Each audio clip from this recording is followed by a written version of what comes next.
Hello, in front of me I've got Asus ROG Phone 6. In this video I'll show you how to manage Google Wallet.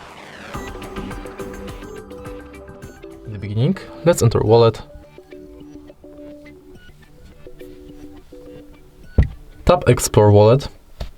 And as you can see from the homepage of this app, you can add a card, check quick tips, and add different types of cards like transport pass, loyalty or gift card. If you go to menu, you've got access to all of wallet tips,